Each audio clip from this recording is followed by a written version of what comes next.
बेटा, और आज हम करेंगे principles of management. Principles of management है क्या? देखो, पहले तो प्रिंसिपल का मतलब क्या होता है। प्रिंसिपल स्कूल वाले प्रिंसिपल की बात नहीं कर रही मैं, यहाँ पे बात कर रही हूँ प्रिंसिपल्स मतलब सिद्धांत। सिद्धांत क्या होते हैं? देखो, जैसे हमारे घर के कुछ अपने अपने सिद्धांत होते हैं ना, हर घर के अपने अपने अलग अलग सिद्धांत होते हैं। जैसे 11 बजे के बाद बाहर नहीं जाना, अगर आप ऐसी सिचुएशन में फंसते हो तो आपको किसी बाहर वाले की तो हेल्प बिल्कुल नहीं लेनी, घर वालों की हेल्प लेनी है। कई बार ऐसा होता है ना, आपको घर वालों को फ़ोन करना है। तो ये सब अपने अपने घर के सिद्धांत होते हैं जो हमें क्या करते हैं, गाइड करके चलते हैं कि भाई अगर हम इस सिचुएशन में आते हैं तो हमें ऐसे डिसीजन लेना चाहिए, हमें ये काम करना है, ये काम नहीं करना। राइट गाइज, इसी तरीके से जो मैनेजमेंट के प्रिंसिपल हैं, यानी कि मैनेजमेंट के जो सिद्धांत हैं, वो मैनेजमेंट को गाइड करके चलते हैं। मैनेजमेंट बोले तो मैनेजर्स को, क्योंकि बिजनेस को चला कौन रहा होता है? मैनेजर्स चला रहे होते हैं, हमारे एग्जीक्यूटिव्स चला रहे होते हैं, हमारे लोअर डिविजनल यानी कि तीनों लेवल चलाते हैं, टॉप, मिडल एंड लोअर, है ना। तो उनको गाइड करते हैं। क्यों गाइड करते हैं? ताकि वो कौन सा डिसीजन के समय पर ले, कैसे बिहेव करे, किस तरीके से काम करे। तो ये क्या है? ये सिंपली एक जनरल गाइडलाइन है। क्या है? सिंपल जनरल गाइडलाइन है जो बिजनेस को गाइड करती है कि उन्हें इस तरीके से काम करना चाहिए, इस तरीके से डिसीजन लेने चाहिए। तो अब इसकी डेफिनेशन पढ़ते हैं।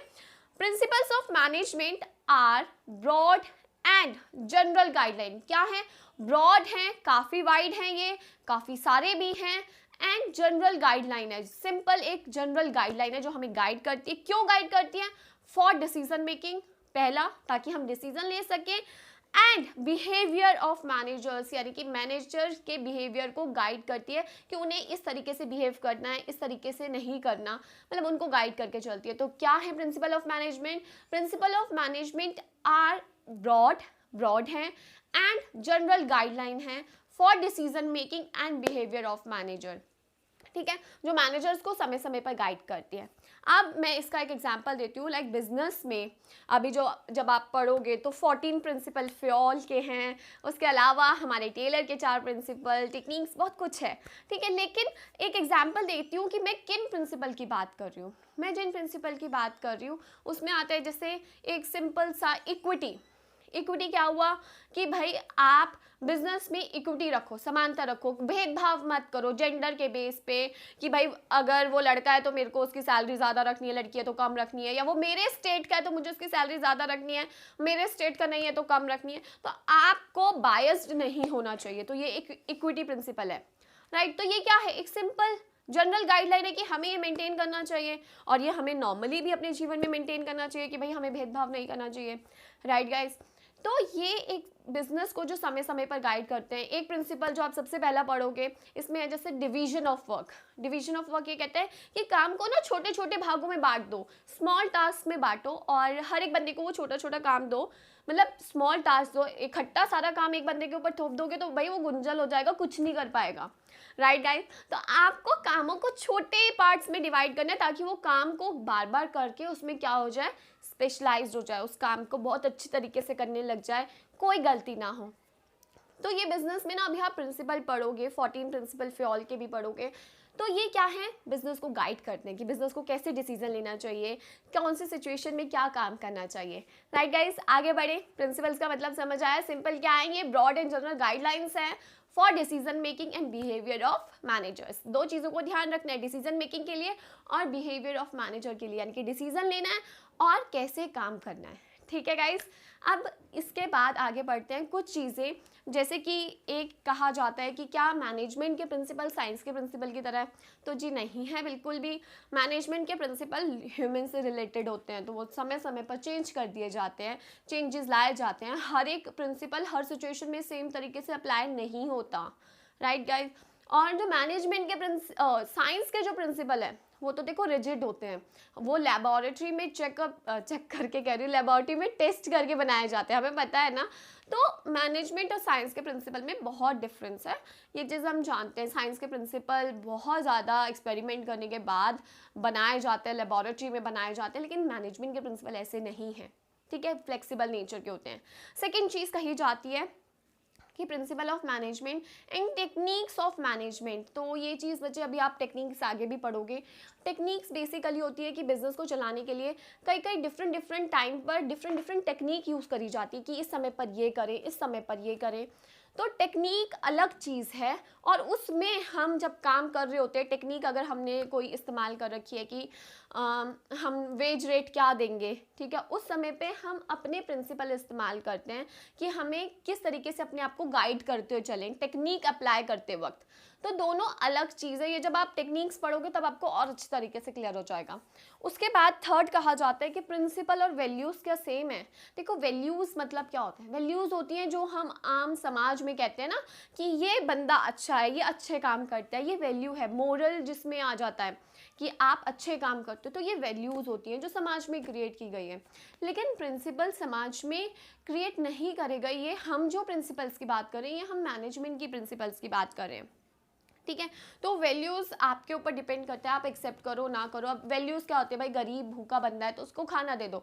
अब हर बंदा तो इतना अच्छा नहीं होता कि खाना देता है, लेकिन कई लोगों का दिल पिघल जाता है और वो खाना देते हैं। तो वैल्यूज़ विच इज़ डिज़ायरेबल, आप अपनाना चाहते हो अपनाओ, आपके ऊपर कोई कंपल्शन नहीं होता, ठीक है गाइस। अब आगे बढ़ते हैं हम लोग, जिसमें हम ये पढ़ेंगे कि प्रिंसिपल्स के फीचर्स क्या होते हैं। देखो अब आपको प्रिंसिपल तो माइंड में क्लियर हो ही गया है इतनी ज़्यादा हमारी डिस्कशन करने के बाद कि प्रिंसिपल क्या है। भाई हमें गाइडलाइंस दे रखी है कि कैसे डिसीजन लेना है और कैसे काम करना है बिहेवियर के लिए, ठीक है। तो इसकी डेफिनेशन में कोई गलती नहीं होनी चाहिए। अब इसके बाद आते हैं फीचर्स। तो हम यहाँ पे 7 फीचर्स पढ़ेंगे मैनेजमेंट के प्रिंसिपल के। सिंपल फर्स्ट वन जो मैंने बोला है, जनरल गाइडलाइन, यानी कि मैनेजमेंट के प्रिंसिपल क्या है, जनरल गाइडलाइंस है जो हमें समय समय पर गाइड करते हैं कि हमें किस तरीके से काम को करना है।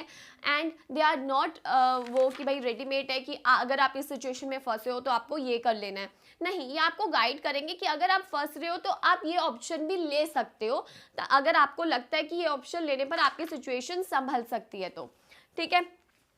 इसके बाद आता है सेकेंड फैक्टर जो कि है form by practice and experiment. तो हमारे प्रिंसिपल काफ़ी ज़्यादा एक्सपेरिमेंट और प्रैक्टिस के बेस पर बने हैं। यस बिल्कुल बने हैं, जब मैनेजर्स ने ऑब्जर्व किया डिफरेंट सिचुएशन में तब जाके हमारे प्रिंसिपल को बनाया गया है।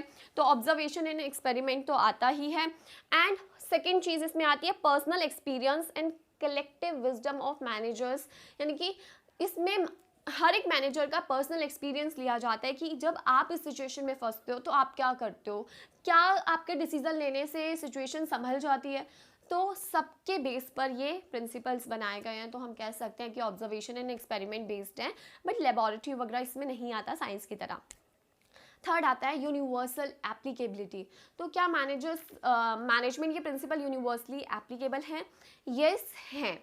मैं यहाँ पे बात कर रही हूँ institutional, non institutional, business, non business, उन सब चीज़ों की, यानी कि ऑर्गेनाइजेशंस वगैरह की, कि हाँ चाहे वो आप छोटी ऑर्गेनाइजेशन की बात करो, बड़ी ऑर्गेनाइजेशन की बात करो, पब्लिक बात करो या फिर प्राइवेट सेक्टर की बात करो, तो हाँ मैनेजमेंट के प्रिंसिपल यूनिवर्सली अप्लाई होते हैं। जैसे भाई इक्विटी है, समानता लेके आओ, बायस मत हो, तो हाँ अप्लाई होते हैं। अब आगे बढ़ते हैं हम फोर्थ प्रिंसिपल। अब फोर्थ हमारा कौन सा है, फ्लेक्सिबल, यानी कि मैनेजमेंट के प्रिंसिपल फ्लेक्सिबल होते हैं, रिजिड नहीं होते। ये चीज़ मैं पहले बता चुकी हूँ, उसमें आप चेंजेस कर सकते हो सिचुएशन के हिसाब से। अब अगर आप कहते हो इक्विटी के साथ बिहेव करो, बिल्कुल करो। अब एक बंदा जो एम्प्लॉय है वो निकम्मा है, काम करके रेडी नहीं, मतलब काम करके राजी नहीं है, तो क्या हम उसको तभी भी प्यार से वो करते रहे? नहीं ना, डांटना तो पड़ेगा ना। तो फ्लेक्सिबल होते हैं, यानी कि तब आपको उसकी सैलरी कम करके उसको डांटना पड़ता है कई बार कि भाई हम तुझे आगे प्रमोशन नहीं करेंगे क्योंकि तू काम नहीं कर रहा है। तो फ्लेक्सिबल होते हैं, आप चेंजेस कर सकते हो, उसमें रिजिड नहीं होते हैं, ठीक है। रिजिड होते हैं साइंस के प्रिंसिपल, जिसमें आपको ml तक का ध्यान रखना होता है कि 2.5 ml means 2.5 ml, right guys. आगे है कॉन्टीजेंट। कॉन्टीजेंट वर्ड अकाउंट्स में भी सुना जाता है। क्या होता है इसका मतलब? कॉन्टीजेंट चीज़ होती है जिसको हम प्रिडिक्ट नहीं कर पाते, आने वाले समय की कोई ऐसी चीज़। तो जो मैनेजमेंट के प्रिंसिपल होते हैं वो कॉन्टीजेंट है। यू डोंट नो कि भाई आने वाले सिचुएशन में आपको कौन सा प्रिंसिपल लगाना है, वो टोटली डिपेंड करते हैं सिचुएशन टू सिचुएशन। तो मैनेजमेंट के प्रिंसिपल भी टोटली डिपेंड करते हैं सिचुएशन टू सिचुएशन कि आपको कौन सा प्रिंसिपल किस सिचुएशन में लगाना पड़ेगा। इसके बाद आता है बिहेवियरल। यस, मैनेजमेंट के प्रिंसिपल हमें पता है ह्यूमन से रिलेटेड है, तो बिहेवियरल है, यानी कि इसका मतलब ये होता है कि हमें अपने बिहेवियर में इस चीज़ को लाना पड़ता है ये नहीं है कि इस सामान को हम कुछ वो करेंगे, ये ह्यूमन बिहेवियर से रिलेटेड है। अब जैसे अगर मैं बोलूँ इक्विटी प्रिंसिपल है, तो बिहेवियर है कि आपको वो चीज़ खुद से करनी है, इक्विटी का प्रिंसिपल करना है, डिवीजन ऑफ वर्क है तो आपको खुद से करना है उस काम को, तो बिहेवियरल है, यानी कि हमें अपने आप में वो चेंजेस लेके आने हैं अगर हमें वो प्रिंसिपल अप्लाई करने हैं। बिकॉज ये प्रिंसिपल किससे रिलेटेड होते हैं गाइस? मैनेजमेंट नहीं, ह्यूमन बिहेवियर से, ठीक है। इसके बाद है कॉज एंड इफेक्ट रिलेशनशिप। तो मैनेजमेंट के प्रिंसिपल 7th है ये, cause and effect relationship create करते हैं, बिल्कुल करते हैं कि अगर आपने ये डिसीजन लिया है तो इसका इफेक्ट ये आएगा, ठीक है। तो ये कहीं ना कहीं कॉज एंड इफेक्ट रिलेशनशिप को क्रिएट करते हैं कि अगर आप इस समय पे आकर ये डिसीजन लोगे तो आपका इफेक्ट ये आने वाला है, ठीक है। तो cause and effect relationship create करते हैं। अगर आपने division of work principle apply कर दिया, it means you lead to specialisation. आपको स्पेशलाइजेशन मिलेगी ही मिलेगी जब आप कामों को बांट कर लोगों से कराओगे और वो उस काम को करने में क्या होते जाते हैं? माहिर होते जाते हैं गाइस। तो ये चीज़ समझ आए।